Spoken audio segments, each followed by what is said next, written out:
이것은 스승의 목소리이다. 외침과 어루만짐이다. 이 목소리가 회개하기를 원치 않는 사람들에게 말할 때에는 외침이 되고, 비록 불완전하더라도 하느님과 그분의 말씀을 찾아내려는 착한 뜻을, 하느님과 그분의 말씀을 찾아낸 다음에는 자기를 거룩하게 하려는 착한 뜻을 가진 사람들에게 말할 때에는 어루만짐이 된다. 이 사람들에게는 말씀이 친구의 어루만짐이 되고 예수의 축복이 된다. 18. 목자 안나가 예수를 악집 쪽으로 인도하다. 329. 1945년 11월 4일. 예수께서는 산이 대단히 많은 지방을 지나가신다. 높은 산들이 아니라 계속해서 올라갔다 내려왔다 하는 야산들이며 개울이 많은 고장이다. 그 개울들이 신선하고 새로운 이 계절에는 명랑하고 하늘처럼 맑고 가지에 점점 더 많이 돋아나는 새 잎들처럼 활기 있다. 그러나 계절은 아름답고 명랑하고 마음을 가볍게 할 수 있는데도 예수께서는 그렇게 가벼운 정신을 가지신 것 같지 않고 사도들은 예수보다도 한층 덜 가벼운 정신을 가진 것 같다. 그들은 어떤 골짜기를 아무 말 없이 지나가고 있다. 목자들과 양떼들만이 그들의 눈앞에 나타난다. 그러나 예수께서는 그들을 보시는 것 같지도 않다. 제베데오의 야고보는 낙담한 탄식과 걱정하면서 곰곰 생각한 결과로 나온 그의 뜻하지 않은 말이 예수의 주의를 끈다. 야고보는 이렇게 말한다. 실패에다가 또 실패를 하니 우리는 저주받은 사람들 같은 생각이 듭니다.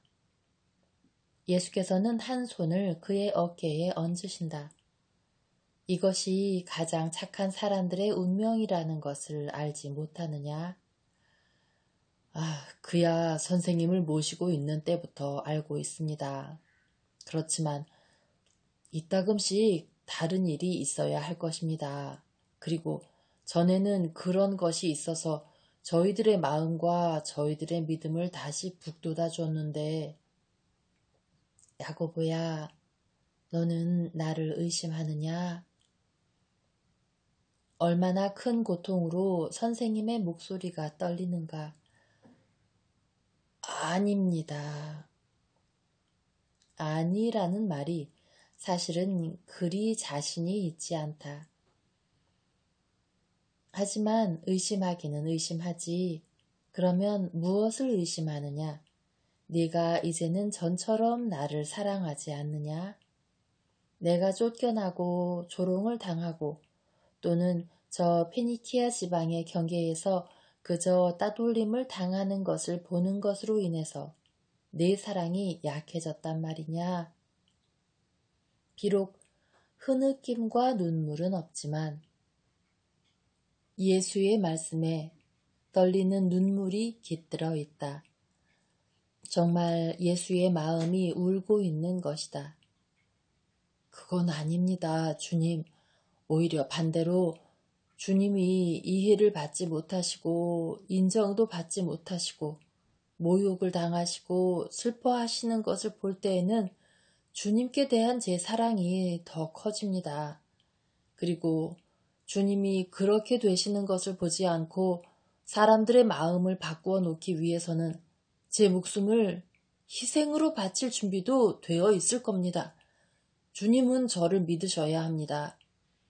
그렇지 않아도 슬퍼하고 있는 제 마음이 주님이 제 사랑을 의심하신다는 생각으로 찢어지게 하지 마십시오. 그렇지 않으면 저는 폭력 행위를 저지를 겁니다. 저는 옛날로 돌아가서 제가 주님을 사랑한다는 것을 증명하고 주님에게서 그 의심을 없애기 위해서 주님을 괴롭히는 사람에게 복수를 할 거라고요. 그리고 붙잡혀서 죽음을 당하더라도 제게는 아무 상관이 없을 겁니다. 주님께 사랑의 증거를 보여드리는 것만으로 충분할 겁니다. 오, 벼락 대신의 아들아, 그 격렬한 감정이 어디서 오느냐? 그러면 너는 몰살하는 벼락이 되고 싶다는 거냐? 예수께서는 야고보의 격정과 계획을 들으시고 미소를 지으신다. 선생님이 미소 지으시는 거라도 보게 되는군요. 이것이 벌써 제 계획의 결과입니다. 내 생각은 어떠냐, 요하나? 그렇게도 많은 겁으로 모욕을 당하시는 선생님의 마음을 좀 가볍게 해드리기 위해서 내가 생각하는 것을 우리가 실천에 옮겨야 하겠니? 그렇고 말고, 자, 우리 말을 하자고. 그리고 그 자들이 선생님을 또 말만의 왕, 가짜 왕, 돈 없는 왕, 미치광이 왕이라고 모욕을 하면 되게 후려쳐서 임금님이 충실한 사람들의 군대를 가지고 계시고 이 충실한 사람들이 임금님이 업신여김을 당하시는 것을 그대로 내버려 둘 생각이 없다는 걸 그자들이 알아차리게 해야 돼. 폭력이 어떤 일에는 유익한 거야. 자, 그렇게 하자고, 형. 아니, 이 사람들 말 좀 들어봐라. 그럼 나는 그렇게 오랫동안 뭘 가르친 거니? 놀랍고도 놀라운 일이로구나. 내 비둘기 요한까지도 세매가 되었구나. 너희들, 요한이 미움으로 인해서 얼마나 추악하게 되고 불안해지고 깜짝 놀라고 일그러졌는지를 좀 봐라.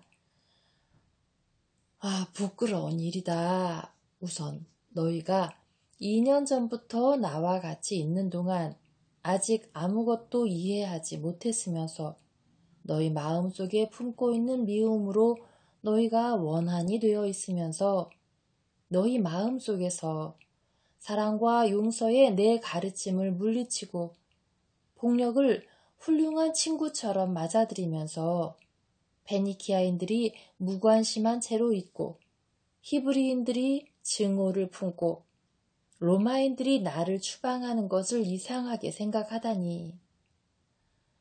거룩하신 아버지, 이것이야말로 진짜 실패다.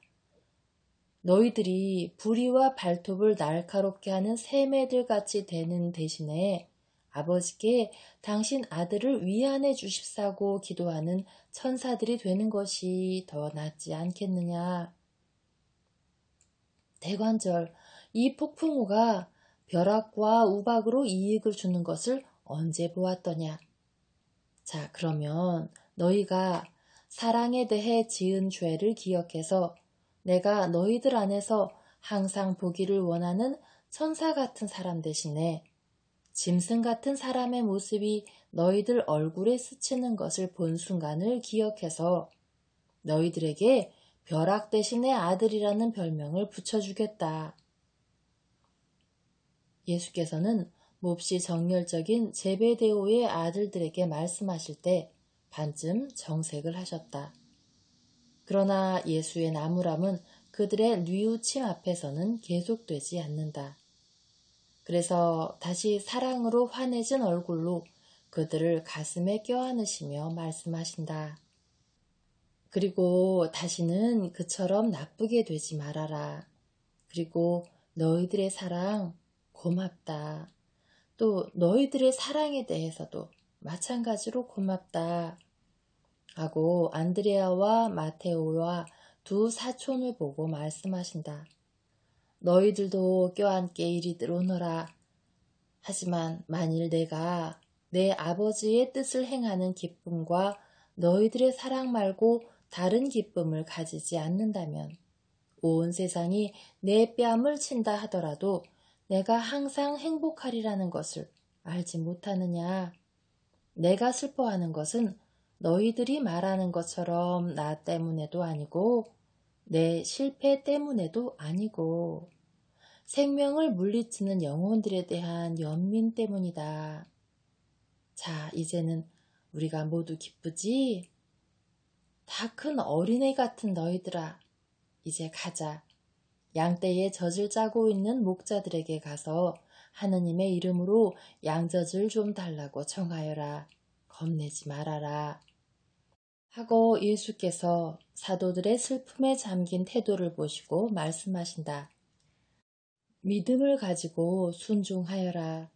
저 사람이 페니키아 사람이라 하더라도 양젖을 주지 몽둥이로 치지는 않을 것이다. 그래서 6 사도가 가고 예수께서는 길에서 그들을 기다리고 계신다. 아무도 받아들이고자 하지 않아서 몹시 슬퍼하시는 예수께서는 그동안 기도하신다.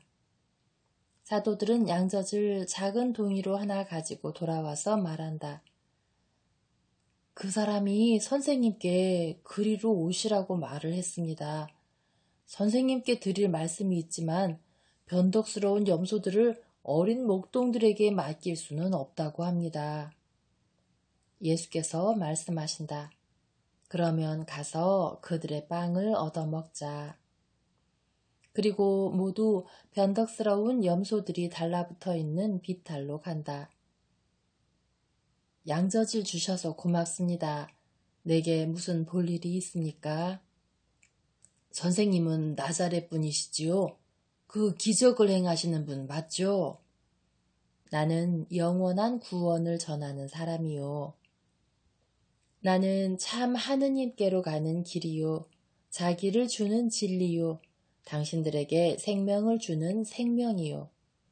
나는 이적을 행하는 마술사가 아니요. 기적들은 내 친절의 표시이고 믿기 위해서는 증거가 필요한 당신들 약함의 표시요. 그런데 당신은 내게 무슨 볼 일이 있소? 보십시오. 선생님은 이틀 전에 알렉산드로세네에 계셨지요. 그렇소. 그런데 왜 그러시오? 저도 제 염소들을 데리고 거기 갔었습니다. 그렇지만 싸움판이 벌어진다는 것을 알아차리고는 뺑소니를 쳤지요. 그건 뭐 의뢰 시장에 있는 것을 훔치기 위해서 싸움판이 벌어지기 때문입니다.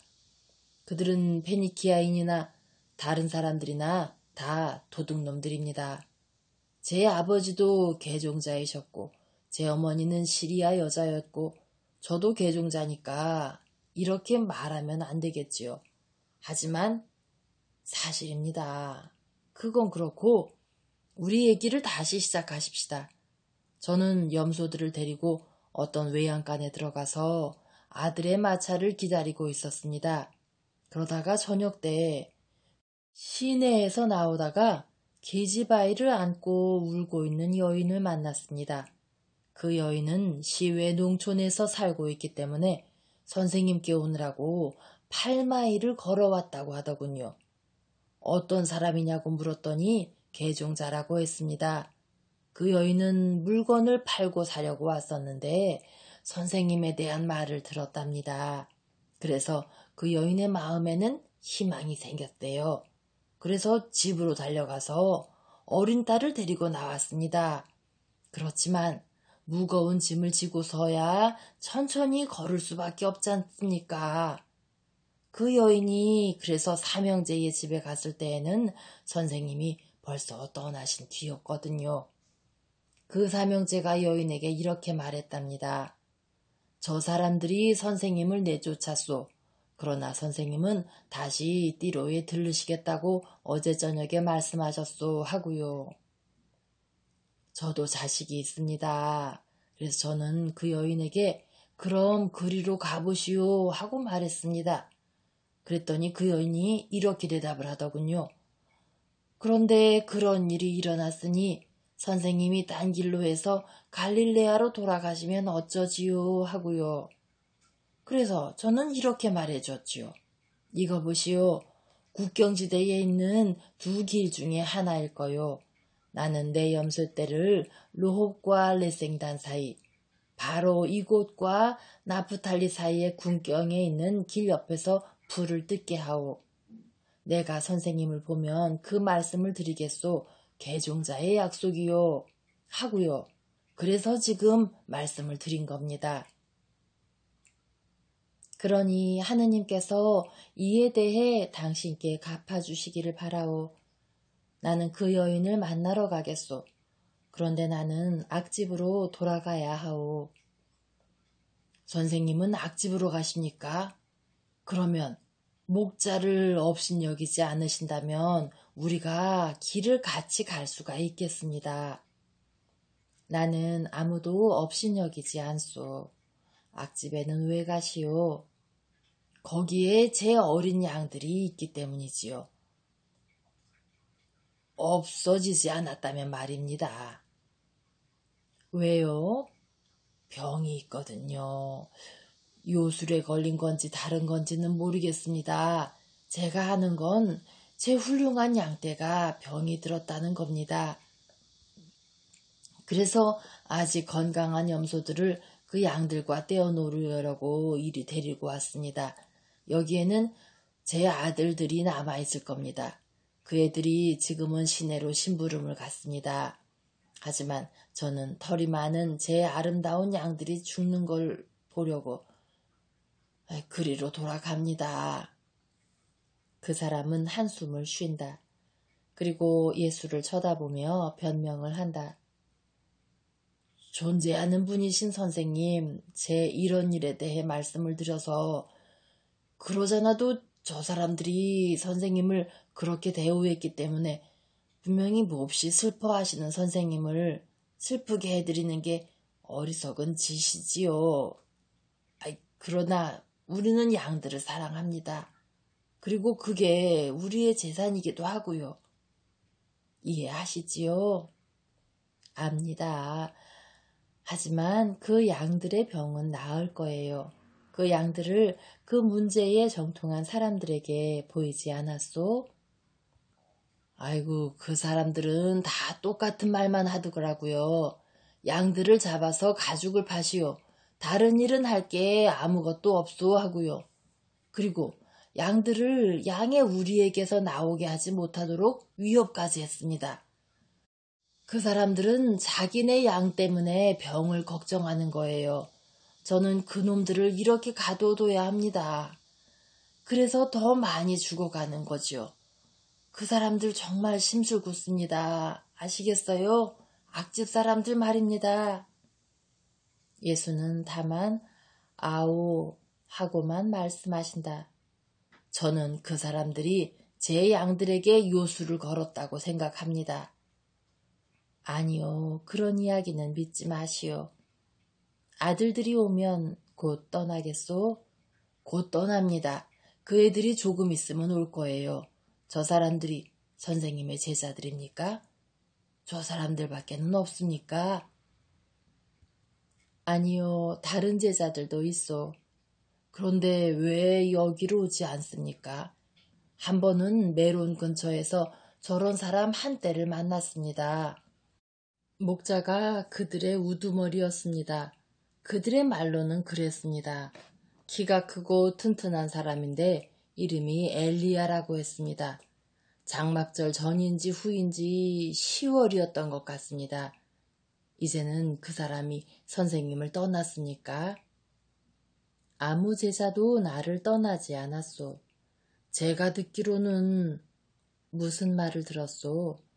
선생님이 바리사이파 사람들이 요컨대 제자들이 무서워서 선생님을 떠났다고 그리고 선생님이 있기 때문에 마귀이기 때문에란 말이지요. 솔직히 말하시오. 나도 알고 있소. 당신은 그런데도 믿었으니 이중으로 공로가 있소. 그러면 그 공로 때문에 혹 제가 하느님께 모독이 되는 것을 청하는지 모르겠습니다만 그렇게 해주실 수는 없을까요? 말해보시오. 그것이 나쁜 일이면 내가 말을 해주겠소. 지나시는 길에 제 양떼에게 강복을 주시면 안 되겠습니까? 그 사람은 몹시 괴로워하고 있다. 당신 가축대에 강복하겠소. 이 염소떼와. 그러시면서 한 손을 들어 여기저기 흩어져 있는 염소들에게 강복하신다. 그리고 양떼에게 내 강복이 그놈들을 구할 수 있다고 믿으시오. 선생님이 사람들을 병에서 구하시는 것과 같이 짐승들도 구하실 수가 있을 것입니다. 사람들은 선생님을 하느님의 아들이라고 말합니다. 양들은 하느님께서 창조하셨습니다. 그러니까 양들은 아버지의 것입니다. 저는 그것을 선생님께 정하는 게 공손한 일인지 어떤 건지는 알지 못했습니다. 하지만 될 수가 있는 일이면 그렇게 해 주십시오, 주님. 그러면 크나큰 찬미의 제물을 성전에 가져가겠습니다. 아니, 그보다도 가난한 사람들에게 주시라고 선생님께 바치겠습니다. 그게 더 나을 겁니다. 예수께서는 미소를 지으시며 말씀을 하지 않으신다. 목자의 아들들이 왔다. 그리고 조금 뒤에 예수께서는 젊은이들에게 염소들을 지키라고 남겨두시고 제자들과 늙은 목자와 함께 떠나신다. 그들은 빨리 세레스에 도착하였다가 거기서 즉시 나와서 바다에서 내륙 쪽으로 가는 큰 길에 들어서도록 해보려고 빨리 걷는다. 그 길은 그들이 알렉산드로시안에 갈 때에 지나갔던 갑 아래에서 갈라지는 그와 같은 길일 것이다. 적어도 목자와 제자들이 주고받는 이야기를 듣고 내가 이해하는 것으로는 그렇다. 예수께서는 혼자서 앞서 가신다. 그렇지만 우리가 다른 성가신 일을 당하진 않을까요? 하고 알페오의 야고보가 묻는다. 세레스는 그 백부장의 소속이 아닙니다. 세레스는 페니키아 국경 밖에 있어요. 백부장들은 자극하지만 않으면 됩니다. 그 사람들은 종교에는 관심이 없거든요.